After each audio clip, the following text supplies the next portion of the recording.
Assalamualaikum, apa khabar semua? Terima kasih kerana sudi singgah ke channel saya. Pada video kali ini saya nak kongsikan dua kisah seram. Kisah pertama adalah kisah seram polis dan kisah kedua adalah arwah sebatang kara. Let's go.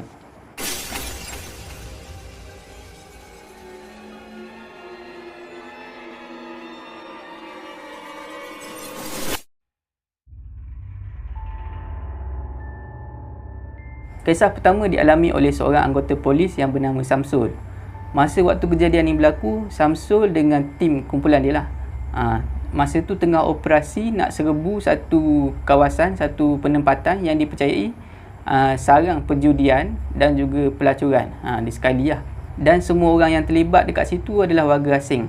Lokasi tempat tu pula, dia tak adalah sampai dalam hutan ke apa. Dia taklah sampai macam tu, tapi agak tersorok juga. Maknanya kalau kita cari lebih-lebih kurang memang tak jumpa lah. Dia macam kawasan semak macam tu. Pada waktu serbuan tu, memang semua warga asing yang duduk kat situ tu memang tengah syok. Memang tengah buat aktiviti dia orang lah. Berjudi, ada yang berjudi, ada yang tengah langgan pelacur dekat situ. Memang orang dia orang tak sedar kehadiran polis. Jadi bila dia orang sedar je polis sampai, masing-masing macam-macam lah. Macam-macam kita boleh tengok lah. Ada yang lari tak pakai apa-apa pun ada. Yang jenis melanggan ni kan, melanggan pelacur ni. Ada yang tengah berjudi, lintang pukang lah semua lari. Yang tak lari pun ada, yang mabuk.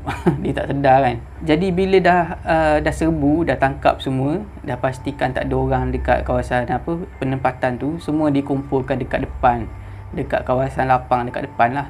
Duduk mencangkung lah semua tahanan ni, lelaki dan juga perempuan. Jadi pada waktu tu semua orang ada kat depan lah, termasuk Samsul. Masa tengah duduk kat depan tu, mata Samsul ni dia ternampak dekat kawasan semak dekat belakang tu macam ada orang lari masuk dalam semak. Jadi Samsul ni pun cepat-cepat lah pergi. Dia pergi seorang lah. Dia pergi memang betul. Dia nampak ada seorang perempuan yang pakaian ni masa tu perempuan tu pakai berkemban, tengah menyorok dalam semak. Jadi Samsul ni pergi suluh. Keluar dia cakap, ni kamu kenapa dalam ni? Kamu lari kenapa ni? Dia cakap, minta maaf. Dia cakap, biasalah kan perempuan yang bersalah tu lah, perempuan warga asing tu lah, minta maaf. Dia cakap. Lepas tu Samsul tanyalah, nama kamu apa? Lepas tu perempuan tu jawab, nama dia Yanti. Lepas tu Samsul tanya, mana pasport kamu? Lepas tu perempuan tu dia minta maaf. Dia cakap pasport dia ada dekat dalam bilik. Lepas tu dia minta izin lah. Dia minta maaf banyak. Lepas tu dia minta izin nak balik ke bilik dia, nak tukar baju. Dia cakap, lepas tu nak ambil pasport. Lepas tu Samsul ni, yelah takkan nak bawa perempuan tu dalam keadaan macam tu kan, pakai macam tu. Samsul tu macam iring lah perempuan tu ke bilik. Dia pergi sekali lah. Lepas tu bila dah sampai kat bilik, Samsul ni dia tak bagi dulu perempuan tu masuk. Dia masuk dulu dalam bilik dan dia periksa kalau ada jalan keluar daripada bilik tu. Dekat dinding tu ada lubang ke apa. Dia check lah, dia check semua. Bila dah clear, maknanya tak ada jalan keluar, Samsul ni keluar dan dia bagi perempuan tu masuk. Masuk, kamu ambil pasport dan kamu tukar pakaian. Jadi Samsul dia tunggu dekat luar lah, dekat pintu. Dia taklah pandang ke dalam bilik. Perempuan tu tengah tukar baju kan. Dia tengok keluar lah. Jadi Samsul ni tunggu lebih kurang 5 minit macam tu. Dia tanya, dah siap belum? Lepas tu tak ada jawapan daripada perempuan yang dalam bilik tu. Jadi Samsul ni dia tengok ke dalam bilik, tak ada orang. Bilik tu kosong. Samsul dia pun geram jugalah. Dia fikir perempuan tu lari. Lari kat mana pula? Tadi aku dah check dah puas hati dah check. Memang tak ada. Tapi dia fikir adalah ni kat mana-mana ni yang dia tak tahu kan. Tak apalah, tak ada rezeki akulah nak tangkap yang seorang ni. Lepas tu Samsul ni pergilah ke depan. Masa dia pergi ke depan, masa tu semua tahanan dah nak masuk dalam truk polis lah. Dalam ramai-ramai tu, Samsul ni dia ternampak perempuan tadi yang dia nak tangkap tadi ada terselit dalam ramai-ramai tu, tengah naik truk tu. Bila dah duduk dalam truk, perempuan tu senyum dekat Samsul, sampai nampak lesung pipik perempuan tu. Jadi bila dah sampai ke balai polis, semua tahanan ni seorang demi seorang lah dipanggil untuk diambil keterangan lah. Lepas tu seorang sampai habis. Si Samsul ni dia terperasan, mana Yanti tadi. Sebab dia perhati, dia tengok lah, sebab geng lelaki ramai, yang perempuannya tak ramai mana. Adalah mungkinlah dalam 18 orang, 17-18 orang macam tu lah, mungkin lah. Lepas tu dia tengok tak ada, dia tak puas hati. Samsul ni risau, takut tercicir lah, nampak sangat cuai lah. Jadi dia pun check lah senarai nama tahanan tu. Dia check memang tak ada nama Yanti. Jadi Samsul ni dia pergi dekat geng-geng tahanan perempuan. Jadi dia tanyalah, korang ni kenal tak satu sama lain? Lepas tu geng-geng perempuan ni pun jawab lah dengan takut-takut lah. Ya cik, kami kenal. Dia cakap datang sekali kerja pun serentak. Dia cakap tak ada orang baru, kami semua sekali, dia cakap. Jadi Samsul ni pun tanyalah, Yanti mana Yanti? Lepas tu bila dengar Samsul tanya macam tu, geng-geng perempuan warga asing ni semua terkejut dan wajah dia orang ni bertukar jadi pucat. Salah seorang daripada perempuan warga asing yang ditahan tu mula buka mulut lah. Dia dalam keadaan takut-takut lah. Mana ada Yanti cik, dia cakap macam tu. Bila dengar macam tu, Samsul ni marah lah. Sebab dia ingat tahanan perempuan tu nak cover kawan dia. Kawan dia orang yang nama Yanti tu lah, nak tolong lah maknanya. Nak tolong kawan dia tu terlepas. Jadi Samsul ni pun warning lah, kamu jangan cuba menipu ya. Dia cakap bagi tahu saya Yanti dekat mana. Bila dah tengok Samsul ni serius, jadi salah seorang ni tanyalah, yang cik nampak yang macam mana, yang kecil-kecil rendah, lepas tu rambut pendek tu ke, rambut pendek paras bahu tu ke? Lepas tu Samsul jawab, yang tu. Dia ada lesung pipik, dia cakap kalau senyum. Lepas dia Samsul cakap macam tu, dia orang ni, geng-geng tahanan perempuan ni duduk berhimpit, duduk rapat-rapat macam orang dalam ketakutan. Lepas tu Samsul ni pelik lah, dah kenapa kamu? Saya bukannya nak pukul kamu ke apa, saya cuma tanya je. Jadi tolonglah bagi kerjasama. Lepas tu salah seorang daripada geng perempuan tu lah, tahanan perempuan warga asing ni cakap, tak mungkin cik. Dia cakap tak mungkin, dia cakap. Lepas tu Samsul ni tanyalah, apa yang tak mungkinnya? Lepas tu dia pun cakap, kalau Yanti yang itu, yang cik nampak, Yanti tu dah mati minggu lepas, dia cakap. Sakit sesak nafas, dia cakap. Lelah lah kot, saya pun tak tahu, mungkin semput ke apa, tak tahulah. Tapi dia cakap mati sebab sesak nafas. Lepas tu terkejutlah Samsul ni. Lepas tu Samsul dia gadi lagi lah, dia tanya lagi. Lepas tu betul ke, dia tanya. Lepas tu macam mana jenazahnya kamu urus, macam mana?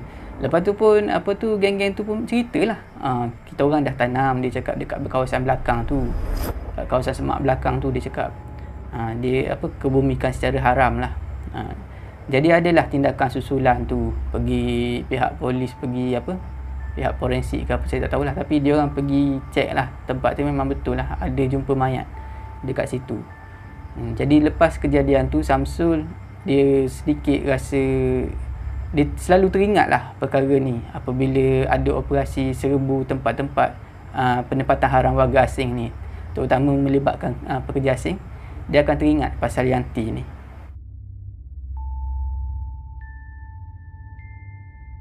Kisah kedua dialami oleh Ju dan juga keluarga dia. Ju dengan keluarga dia ni memang asal daripada KL lah, memang tinggal di Kuala Lumpur. Masa kejadian ni berlaku, Ju masih lagi anak dara lah, umur belasan tahun. Ju dia ada adik, seorang lagi adik perempuan. Jadi kejadian seram ni berlaku apabila salah seorang daripada keluarga belah ayah dia, belah ayah Ju meninggal dunia. Tapi bukanlah saudara yang rapat, saudara jauh lah. Maknanya kenal pun kenal-kenal macam tu je lah. Ju dengan adik-adik dia, dengan mak Ju memang tak kenal sangat dengan arwah tu. Arwah tu umur dia masa meninggal 80 lebih, dekat-dekat 90 tahun. Dan arwah ni dia tinggal sebatang kara untuk jangka masa yang lama lah, sampai dia meninggal. Tak tahu apa jadi dekat isteri dia, anak-anak dia tak tahu, tak ada anak ke apa, tak tahulah. Tapi di hujung usia dia tinggal sebatang kara di sebuah kampung. Jadi ayah Ju ni dia ambil lah tanggungjawab tu. Bila dia tahu saudara jauh dia tu meninggal dunia, tak tahulah pak saudara, sepupu, dua pupu ke apa, tak tahu. Tapi ada mengena dengan ayah Ju lah. Jadi dia orang pun baliklah ke kampung arwah tu untuk uruskan pengebumian semualah, uruskan jenazah tu lah, tahlil-tahlil semua. Jadi daripada Kuala Lumpur, dia orang pun bergeraklah ke kampung tu. Jadi ayah Ju ni dia bercadang, dia pakat dengan orang kampung dekat situ untuk buat tahlil tu selama 3 hari 3 malam lah. Buatnya di rumah arwah tu. Rumah arwah ni besar, besar tapi style lama lah. Rumah kampung, rumah kayu, desain kampung yang tinggi, rumah tinggi, rumah satu bilik, ada tiang seri semua lah, tandas dekat bawah, dapur pun dekat bawah, kalau nak pergi kena turun tangga, dia macam tu. Jadi dia orang pun pergilah ke kampung tu. Bila sampai dekat kampung tu, Ju tengok dekat kawasan rumah arwah saudara pada ayah dia tu penuh dengan pokok-pokok buah, dan kawasan tu agak menyeramkan lah, agak sunyi. Dan kawasan tu bila malam lagi sunyi dan lagi seram. Pada waktu siangnya, diorang ni satu family sibuk lah sediakan buat persiapan untuk majlis tahlil pada malam harinya, malam pertama tu. Jadi tahlil, bila dah menjelang malam, majlis tahlil tu berjalan lancar lah, tak ada apa masalah. Sampailah semua orang balik, dah siap semayang isyak semua, masing-masing semua tidur malam tu dalam keletihan lah. Semua tidur. Mak ayah Ju tidur dalam bilik. Ju dengan adik dia tidur dekat ruang tamu, dekat dengan tiang seri tu, sebelah tiang seri. Jadi dia orang tidur kat situ je lah. Mak ayah Ju malam tu tidur awal. Macam tu juga adik Ju. Adik Ju pun tidur juga masa tu. Tinggallah Ju ni seorang-seorang, terkelip-kelip mata kan. Pusing kanan, pusing kiri, tak boleh tidur. Sebab Ju ni memang jenis yang kalau dia bukan di rumah dia sendiri, di rumah orang, dia tak boleh tidur. Dia tak selesa ke macam mana tak tahulah. Jadi Ju ni dah puas, tukar posisi tidur tak jadi juga. Jadi dia cakap tak boleh jadi ni. Dia pun nak turunlah ke dapur. Dia ingat nak makan lah sikit-sikit kan, kuih-kuih apa yang ada lebih tadi, lepas tahlil tadi. Jadi dia pun makan kuih, buat air kopi sikit. Dia duduklah dekat meja dapur. Meja dapur tu sebelah meja dapur tu dinding ada tingkap daun yang rumah kampung biasalah, tingkap daun yang terbuka macam tu. Ju ni dia pergi buka tingkap tu malam-malam. Tak tahulah kenapa, mungkin dia rasa panas kot. Dia pun buka lah sambil makan kuih, minum air. Kalau saya tak berani buka tingkap malam-malam. Lepas tu Ju, dia lepas dah habis makan kuih, minum kopi tu, dia ada rasa mengantuk. Dia pun ambil tisu lah, lap mulut, lap tangan semua, dia buang tisu tu keluar tingkap. Dia pun angkat lah, dia belum tutup lagi tingkap masa tu. Dia bawa pinggan dia dengan cawan, pergi ke sinki lah, dia basuh dan dia susun cawan dengan pinggan yang dah digunakan tu. Jadi masa tu dia dah mengantuk, dia nak naik tidur lah. Masa dia nak tutup balik tingkap, dia terperasan atas meja tisu tu ada lagi atas meja. Jadi dia pun macam confused lah, tadi aku dah buang ke belum sebenarnya. Sebab dia mengantuk, jadi dia fikir mungkin dia tersilap kot, tadi dia belum buang kot. Dia pun ambil balik tisu tu dan buang keluar tingkap. Tak sampai sesaat, 2 saat, dah tercampak balik tisu tu ke dalam. Tisu tu tercampak balik dekat dalam. Ju ni bengang lah, dia ingat orang ada kat luar tu nak kenakan dia ke apa kan. Dia ambil tisu tu, dia campak balik keluar, sama juga ada orang campak balik. Ju ni masa tu dah bengang. Dia keluarkan kepala dia keluar tingkap, dia tengok tak ada apa pun kat luar, gelap aja. Ju masa tu dah meremang habis. Dia pun nak tutup daun tingkap tu dan terus berlari ke atas rumah. Dah naik atas rumah, mata pula jadi segar. Tadi dah mengantuk kan, dah elok dah. Ni dah jadi segar balik mata. Dia tengok adik dia kat sebelah tidur lagi masa tu. Jadi dia pun baring lah dekat sebelah tiang seri tu, tempat dia tidur tadi lah. Dia try nak tidur. Lepas tu dia terperasan macam adik dia pula terbangun. Biarlah, adik dia nak bagi tandas ke apa kan. Jadi dia pun masa tu dah nak terlelap. Baru rasa mengantuk. Bila dah lama terbaring terbenung macam tu, dia mula mengantuk dan nak terlelap lah. Baru nak terlelap, dia rasa ada orang cuit pula sebelah dia. Bila dia celik mata, dia tengok adik dia duduk himpit dia, duduk rapat-rapat dengan dia. Bengang lah si Ju ni. Dia baru nak lelap, ada orang kacau. Lepas tu dia tanyalah, dan kau ni kenapa duduk impit-impit akak ni? Lepas tu adik dia bagi isyarat macam ni. Adik dia tunjuk isyarat suruh diam dan suruh dengar. Jadi Ju ni dengan keadaan dia mamai mengantuk kan, dia pun dengar lah. Tak dengar apa pun. Tapi bila dia dengar betul-betul, dia dengar macam ada satu bunyi daripada dapur. Bunyi macam ada benda berat yang terhempas. Bunyi tu lama sikit, bunyi lagi terhempas. Mula-mula perlahan, tapi lama-lama jadi kuat. Bunyi dia macam guni beras yang orang lepaskan daripada atas. Lepas bunyi jatuh. Macam tu lah bunyi dia. Bunyi macam benda berat jatuh. Tak tahulah guni beras ke guni semin ke. Bunyi yang satu benda yang berat jatuh. Benda tu macam menghampiri dia orang, menghala ke arah tangga. Bunyi tu makin kuat. Masa tu Ju dengan adik dia memang dah dalam ketakutan. Dia orang berselubung dalam selimut. Tapi muka masih lagi nampak sebab dia orang nak tengok kan, takut ada orang nak mencuri ke apa. Tapi masa tu memang dia orang dalam ketakutan lah. Tiba-tiba bunyi tu senyap. Dah sampai kat tangga, bunyi tu senyap. Senyap sekejap je lah.